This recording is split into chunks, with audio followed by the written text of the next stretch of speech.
Hello students, O2S academy में आपका बहुत बहुत स्वागत है। तो आपके प्रीलिम्स पेपर को टारगेट करने के लिए हमने एक नई इनिशिएटिव को शुरू किया है, जिसके अंदर हम द हिंदू और इंडियन एक्सप्रेस की जो न्यूज़ है उसको MCQs के द्वारा यहाँ पर कवर करते हैं। तो आज की MCQs शुरू करने से पहले अगर आपको इस वीडियो की PDF चाहिए तो आप हमारी O2S एकेडमी की जो ऐप है उसको डाउनलोड कर सकते हैं, वहाँ पर ही आपको PDF मिल जाएगी। स्टार्ट करते हैं आज के सबसे पहले क्वेश्चन से, जो कि रिलेटेड है इंटरनेशनल मॉनेटरी फंड से। अगर मैं इंटरनेशनल मॉनेटरी फंड के बारे में बात करूँ तो वर्ल्ड वॉर 2 के बाद 1944 में IMF को बनाया गया था। इसके साथ एक और ऑर्गेनाइजेशन बनी थी, दैट इज़ IBRD, जो कि आज के वर्ल्ड बैंक ग्रुप के अंदर कंसीडर की जाती है। तो जो आपकी IBRD और IMF है, इन दोनों को हम ब्रेटन वुड्स सिस्टर्स भी कहते हैं। तो दैट मीन्स जो IMF है वो आफ्टर इंडियाज़ इंडिपेंडेंस नहीं बनी है। तो फर्स्ट स्टेटमेंट आपकी इनकरेक्ट हो जाएगी। सेकेंड स्टेटमेंट के बारे में अगर मैं बात करूँ कि आपके IMF के जो मेंबर्स हैं वो ही सिर्फ IBRD के मेंबर्स बन सकते हैं, तो दैट मीन्स IMF के मेंबर्स बनना ज़रूरी है, उसके बाद ही IBRD के मेंबर्स बन सकते हैं। IBRD के बारे में बात करूं, आपके वर्ल्ड बैंक ग्रुप के अंदर 5 इंस्टीट्यूशंस आते हैं, जिसमें से एक IBRD भी है। तो दैट मीन्स आपकी यहाँ पे जो सेकेंड स्टेटमेंट है वो करेक्ट हो जाएगी। नेक्स्ट क्वेश्चन के बारे में बात करते हैं, that is related to United Nation World Geospatial Information Congress. तो अगर मैं इस कांग्रेस के बारे में बात करूं तो इसकी जो सेकेंड कांग्रेस है अभी रिसेंटली हैदराबाद के अंदर कंडक्ट करवाई गई। ये जो कांग्रेस है आफ्टर 4 ईयर्स कंडक्ट करवाई जाती है और अभी रिसेंटली ये सेकंड कांग्रेस कंडक्ट करवाई गई। दैट मीन्स पिछले 4 साल पहले जो फर्स्ट कांग्रेस है वो चाइना के अंदर कंडक्ट करवाई गई थी। तो उसके रिगार्डिंग ही आपको यहाँ पे 2 स्टेटमेंट्स प्रोवाइड करी गई हैं। अगर मैं यूनाइटेड नेशन की world Geospatial Information Congress के बारे में बात करूं कि इसका मोटिव है क्या, तो बेसिकली आपकी जितनी भी जियो स्पेशल इंफॉर्मेशन है उसको यूज़ किया जाना चाहिए ताकि यहाँ पे अलग अलग प्लानिंग और पॉलिसीज़ को रेगुलेट किया जा सके। इसके अलावा क्योंकि ये एक इंटरनेशनल ऑर्गेनाइजेशन है तो आप देखेंगे कि यहाँ पे बहुत सारे जो मेंबर स्टेट्स हैं एक दूसरे के साथ इस इंफॉर्मेशन में कोलैबोरेट करते हैं। सेकेंड स्टेटमेंट के बारे में अगर मैं बात करूँ तो इसकी एक पर्टिकुलर थीम रखी गई है। क्या थीम है? Geo enabling the global village, no one should be left behind. तो दैट मीन्स आपकी जो दोनों स्टेटमेंट्स हैं वो यहाँ पर करेक्ट हो जाएंगी। नेक्स्ट क्वेश्चन के बारे में बात करते हैं, that is related to cyber knife. Cyber knife को आपको पहली बार सुन के या फिर पढ़ के यही लग रहा होगा कि शायद ये साइबर सिक्योरिटी से रिलेटेड है, लेकिन ऐसा कुछ भी नहीं है। साइबर नाइफ जो है ये एक पर्टिकुलर इंस्ट्रूमेंट होता है जो कि कैंसर को ट्रीट करने के लिए बहुत ज़्यादा यूज़फुल है। तो दैट मीन्स जो कैंसर्स के अंदर रेडियो सर्जरी करी जाती है, रेडियो सर्जरी के अंदर बेसिकली होता क्या है कि इस डिवाइस को, दैट इज़ साइबर नाइफ को यूज़ किया जाता है और यहाँ पे अलग अलग रेस को फोकस किया जाता है किसी भी पर्सन की बॉडी के ऊपर जहाँ पर भी आपकी कैंसरस सेल्स जो हैं वो प्रेजेंट है। तो दैट मीन्स ये एक कीमोथेरेपी टाइप्स हो जाता है, तो इसी को ही हम साइबर नाइफ कहते हैं। तो उसके रिगार्डिंग आपको 3 स्टेटमेंट्स प्रोवाइड करी है। सबसे पहली बात, ये नॉन इन्वेजिव है क्योंकि यहाँ पे सिर्फ रेज को यूज़ किया जाता है कि कोई भी जैसे कट वगैरह नहीं लगाया जाता। तो दैट मीन्स जैसे आप देखेंगे कि सर्जरी के अंदर फिजिकल कट्स लगाए जाते हैं, तो साइबर नाइफ के अंदर ऐसा कुछ भी नहीं होता। कैंसर और नॉन कैंसर्स जो ट्यूमर्स हैं उनको ट्रीट करने के लिए ये रेडियोथेरेपी है। तो फर्स्ट स्टेटमेंट आपकी बिल्कुल सही हो जाएगी। सेकेंड स्टेटमेंट के बारे में बात करूँ तो इसके लिए 1 से 5 सेशंस जो हैं वो करने पड़ते हैं। तो सेकंड स्टेटमेंट भी करेक्ट हो जाएगी। थर्ड स्टेटमेंट के बारे में बात करूं कि ये पेशेंट्स के लिए बहुत ही ज़्यादा एडवांटेजियस होता है, इसमें कम पेन होता है क्योंकि इसमें फिजिकली कोई भी कट वगैरह नहीं लगाया गया है, ठीक है, और जल्दी ही जो है रैपिड रिलीफ आ जाता है। तो थर्ड स्टेटमेंट भी आपकी करेक्ट हो जाएगी। तो दैट मीन्स आपका आंसर बनेगा all of the above. Next question के बारे में बात करते हैं, दैट इज रिलेटेड टू, जैसा कि आप जानते हैं इंडियन एक्सप्रेस के अंदर न्यूज़ आई थी एक्सप्लेन सेक्शन के अंदर, जिसमें आपका शाह रिकमेंडेशन रिपोर्ट जो है 2021 वाली, उसके बारे में कुछ रिकमेंडेशंस दी गई हैं। अगर मैं इस शाह पैनल रिकमेंडेशन के बारे में बात करूं तो हिंदी लैंग्वेज ऑफिशियल बनाने के लिए ही इस पैनल को बिठाया गया था। इसको एक पर्टिकुलर एक्ट के द्वारा बिठाया गया था जो कि है आपका ऑफिशियल लैंग्वेज एक्ट 1963। तो इसी एक्ट के द्वारा यहाँ पे अलग अलग पैनल्स जो हैं उनको बिठाया जाता है और ये स्टडी करते हैं, फिर अपनी रिकमेंडेशंस वगैरह देते हैं। तो उसके रिगार्डिंग ही आपको यहाँ पे 2 स्टेटमेंट्स प्रोवाइड करी गई हैं, आपने इसमें से करेक्ट स्टेटमेंट को आइडेंटिफाई करना है। अगर मैं हमारे कॉन्स्टिट्यूशन के आर्टिकल 343 के बारे में बात करूँ, जिसके अंदर ये बताया है कि हमारी जो ऑफिशियल लैंग्वेज है वो हिंदी रहेगी, जो कि देवनागरी स्क्रिप्ट के अंदर होगी। I said official language, not national language. तो आपको पता होना चाहिए कि हमारी कंट्री की एज सच कोई भी नेशनल लैंग्वेज नहीं है। ऑफिशियल लैंग्वेज हमारी हिंदी है as per article 343। Second statement के बारे में अगर मैं बात करूं तो हमारा जो 8th शेड्यूल है उसके अंदर आपको 22 लैंग्वेजेस मिलेंगी, जिसमें से हिंदी भी एक लैंग्वेज है। तो दैट मीन्स आपकी जो सेकेंड स्टेटमेंट है वो करेक्ट हो जाएगी, आपका आंसर बनेगा 2 ओनली। नेक्स्ट क्वेश्चन के बारे में बात करते हैं, that is related to regional anti terrorist structure, जो कि शंघाई कॉरपोरेशन ऑर्गेनाइजेशन का एक स्ट्रक्चर है। तो अगर मैं SCO रैट्स के बारे में बात करूं, अभी रिसेंटली जो SCO की यहाँ पर मीटिंग है वो कंडक्ट करवाई जा रही है न्यू दिल्ली के अंदर, और इवन जो SCO का रैट्स है उसकी जो एक्सरसाइज है वो मानेसर हरियाणा के अंदर कंडक्ट करवाई जा रही है। तो उसके रिगार्डिंग ही ये न्यूज़ में था, और इसीलिए यहाँ पे आपको 2 स्टेटमेंट्स प्रोवाइड करी हैं, आपने इसमें से करेक्ट स्टेटमेंट को आइडेंटिफाई करना है। जैसे कि अगर मैं फर्स्ट स्टेटमेंट के बारे में बात करूँ, जो शंघाई कॉरपोरेशन ऑर्गेनाइजेशन है सबसे पहले 1995 में बनाया गया था। उस टाइम पे इसका नाम शंघाई 5 था, लेकिन धीरे धीरे अलग और कंट्रीज़ ने यहाँ पे ज्वाइन करना शुरू कर दिया। फिर शंघाई 5 से ये बन गया शंघाई कॉरपोरेशन ऑर्गेनाइजेशन 2002 के अंदर।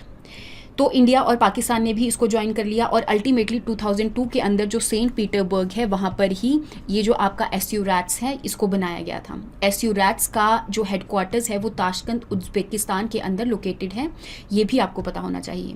सेकेंड स्टेटमेंट के बारे में अगर मैं बात करूँ कि जो SCO ने रैट्स बनाया था, that is regional anti terrorist structure बनाया था, उनका बेसिक मोटिव यही था कि जितनी भी टेररिस्ट एक्टिविटीज़ हो रही हैं उन सबको रोकना चाहिए। तो उसके रिगार्डिंग ही ये एक दूसरी कंट्रीज़ के साथ कोऑपरेट करते हैं। तो दैट मीन्स आपकी दोनों स्टेटमेंट्स यहाँ पर करेक्ट हो जाएंगी और आंसर बनेगा बोथ 1 and 2। नेक्स्ट क्वेश्चन के बारे में बात करते हैं, that is related to community Kurds. तो ये जो कुर्ड्स हैं ये आपके इंडियन एक्सप्रेस के एक्सप्लेन सेक्शन के अंदर आपको मिलेगा। तो अगर मैं कुर्ड्स के बारे में बात करूँ, रिसेंटली इराक के जो प्रेसिडेंट हैं वो कुर्दिश प्रेसिडेंट को इलेक्ट किया गया है, तो उसी के रिगार्डिंग की ये न्यूज़ में चल रहा है, और कुर्ड्स के अगेंस्ट आपको प्रोटेस्ट वगैरह जो है वो भी देखने को मिलेंगे न्यूज़पेपर्स के अंदर।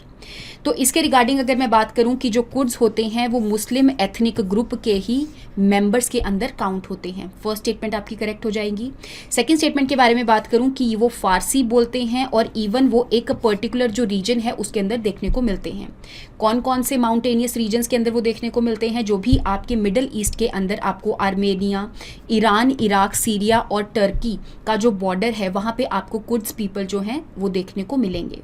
तो सेकंड स्टेटमेंट भी बिल्कुल आपकी करेक्ट हो जाएगी। थर्ड स्टेटमेंट के बारे में अगर मैं बात करूं कि अभी सिर्फ इराक कुर्दिस्तान ही एक ऐसी जगह है जो कि ऑफिशियली बनाई गई थी, इसके अलावा कुर्द्स के लिए एज सच कोई भी जो रीजन है वो नहीं बनाया गया। आपको पता होगा कि वर्ल्ड वॉर 1 के बाद में एक ट्रीटी हुई थी जिसका नाम है ट्रीटी ऑफ स्वेयर्स। इस ट्रीटी के द्वारा ये बोला गया था कि जो कुर्द पीपल हैं उनको अलग से एक रीजन प्रोवाइड किया जाएगा, लेकिन 1924 में एक और ट्रीटी होती है जिसका नाम है ट्रीटी ऑफ लॉजेन। इस ट्रीटी के द्वारा ये बोला गया कि बेसिकली जो कुर्द पीपल हैं उनको अलग अलग रीजन्स में डिवाइड कर दिया गया। दैट मीन्स उनके लिए एक पर्टिकुलर रीजन जो है उसको एलोकेट नहीं किया गया। तो उसके रिगार्डिंग ही अभी भी कुर्द लोगों के पास अलग से अपना जो सेपरेट रीजन है वो नहीं है। तो यहाँ पे आपको देखने को मिलेगा कि इन सारी कंट्रीज़ में से सिर्फ इराक ही एक ऐसी कंट्री है जिन्होंने कुर्द लोगों को अलग से एक रीजन प्रोवाइड किया है। तो दैट मीन्स आपकी जो थर्ड स्टेटमेंट है वो इनकरेक्ट हो जाएगी, आपका आंसर बनेगा 1 and 2 ओनली।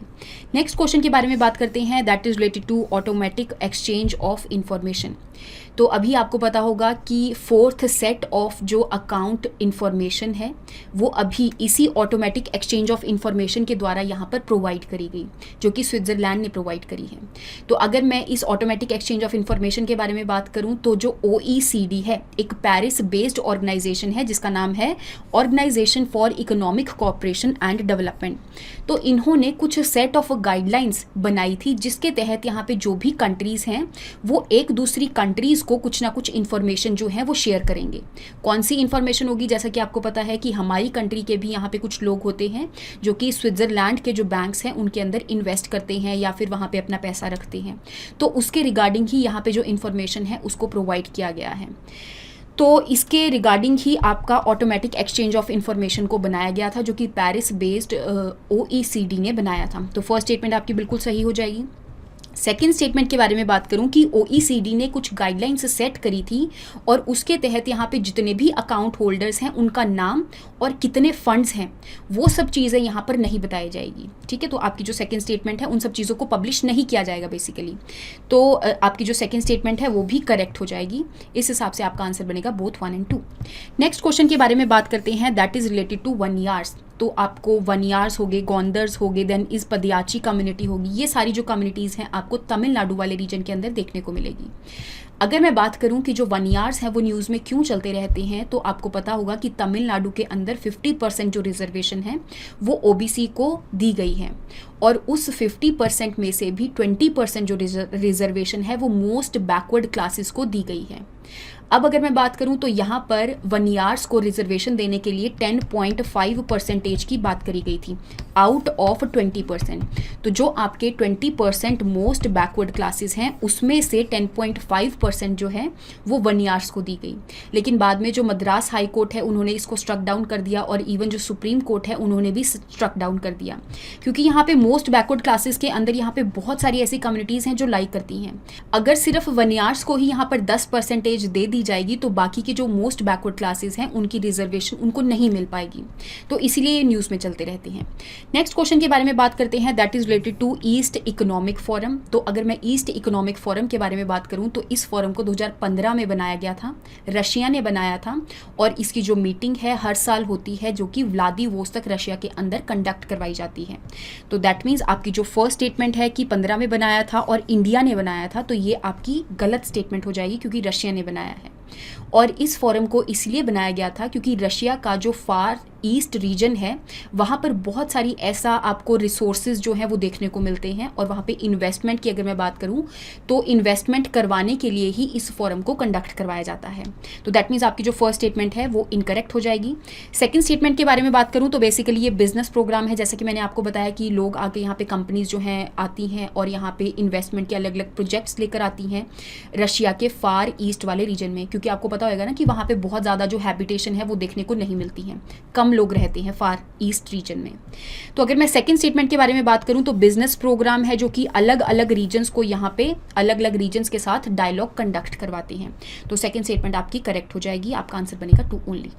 नेक्स्ट क्वेश्चन के बारे में बात करते हैं, दैट इज रिलेटेड टू आत्मनिर्भर हस्तशिल्पकार स्कीम। तो ये जो स्कीम है नॉर्थ ईस्टर्न रीजन के लिए स्पेशली लॉन्च करी गई थी और इस स्कीम को लॉन्च किया गया था दिसंबर 2021 के अंदर। और इस स्कीम के द्वारा ये बोला गया कि जितने भी यहाँ पर आर्टिसंस हैं उनको अगर क्रेडिट फैसिलिटी चाहिए, लोन्स वगैरह की अगर रिक्वायरमेंट है तो इस स्कीम के द्वारा दिया जाएगा। तो स्टार्टिंग में जब ये स्कीम लॉन्च हुई थी तो उस टाइम पे 17 आर्टिसंस को 1 लाख रुपीज़ दिए गए थे। और इस स्कीम में कुछ यहाँ पे आपको कंडीशंस देखने को मिलेगी, जैसे कि ये कोलेटरल फ्री लोन जो है वो दिया जाता है और यहाँ पे एक पर्टिकुलर इंटरेस्ट रेट चार्ज किया जाता है जो कि एक सब्सिडाइज्ड इंटरेस्ट रेट है। दैट मीन्स जितना होना चाहिए था उससे कम है। ठीक है, तो कितना परसेंटेज है? 6% है। और ये जो लोन लिया गया है इसकी जो रीपेमेंट है वो 24 महीनों के बाद दोबारा से रीपेमेंट जो है वो करनी चाहिए। लेकिन जो भी लोग यहाँ पे टाइमली रीपेमेंट करेंगे तो उनको 1% का और ज़्यादा इंसेंटिव मिल जाएगा इंटरेस्ट रेट में। ठीक है, तो ये कुछ जो कंडीशंस हैं वो इस स्कीम के अंदर डाली गई। तो दैट मीन्स जो भी आर्टिसंस हैं उनकी जो भी आर्टिस्टिक चीज़ें एक्टिविटीज़ वो कंडक्ट कर रहे हैं उनको हेल्प करने के लिए तो इस स्कीम को लॉन्च किया गया था स्पेशली नॉर्थ ईस्टर्न रीजन के लिए। तो दैट मीन्स आपकी जो दोनों स्टेटमेंट्स हैं वो यहाँ पर करेक्ट हो जाएंगी। तो आई होप आपको यहाँ तक हर एक जो MCQ है उसके बारे में समझ में आया होगा। नेक्स्ट क्लास के अंदर हम और MCQs के साथ मिलेंगे। Thank you so much and have a nice day.